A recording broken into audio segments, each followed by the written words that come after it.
I'm Hax, O2 Guru of the Bath Road store in Slough, and I'm here to talk to you about the new Samsung Gear VR, which is this one over here. Now, it looks very similar to old Gear VR.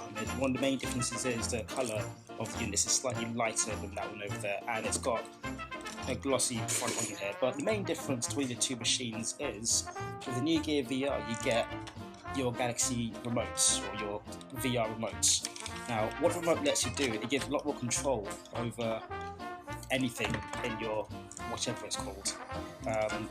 Zoom in. Now, the main difference between the old Gear VR and the new Gear VR is mainly just the colour of it. I mean, the new Gear VR is made of slightly lighter looking material, it's got a glossy front panel, whereas the older one is darker and it's got not a glossy front panel on there. Other than that, the new Gear VR is fully compatible with the new Samsung S8 with the new USB-C charging.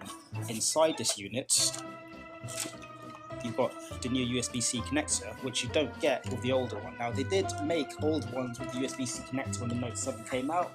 Those got discontinued. Now these only come with micro USB connectors, so be wary.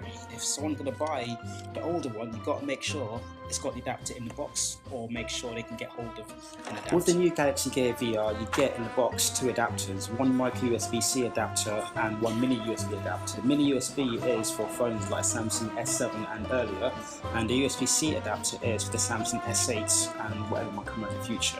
Now, replacing these is very easy. There's a little lock on here. All you do is unlock it, slide the old adapter out and put the new one in there, and you're set to go. Now, the new Samsung Gear VR is pretty much the same as the last one, but this time comes with a little Bluetooth remote. This gives you a whole new way to interact with content on your VR headset. The controller appears on screen in little blue laser kind of light, and it follows your movements in real time, kind of like Nintendo Wii remote. And it's compatible with most features in your Gear VR. It comes with two buttons, one of which is a large circle touchpad and a volume control, so you can control the volume without touching the actual headset. In this particular game, it appears as an old west revolver you shoot at zombies. Reloading is easy. You kind of whip it out of your hip holster like an actual gun, and it reloads bullets into your weapon. You then point your gun at the zombies and you shoot them until they're a bit more dead than before.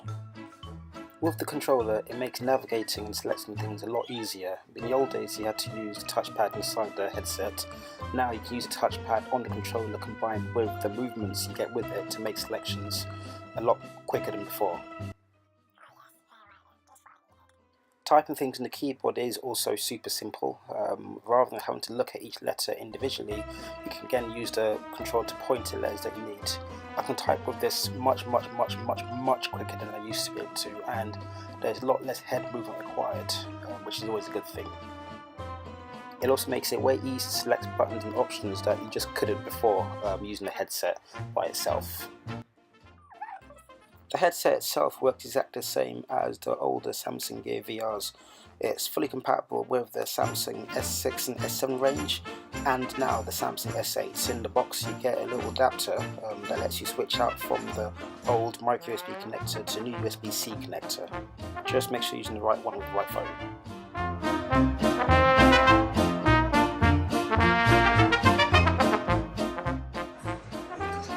And that's it for today. Hope you enjoyed my video about the Samsung Gear VR. I really enjoyed making it.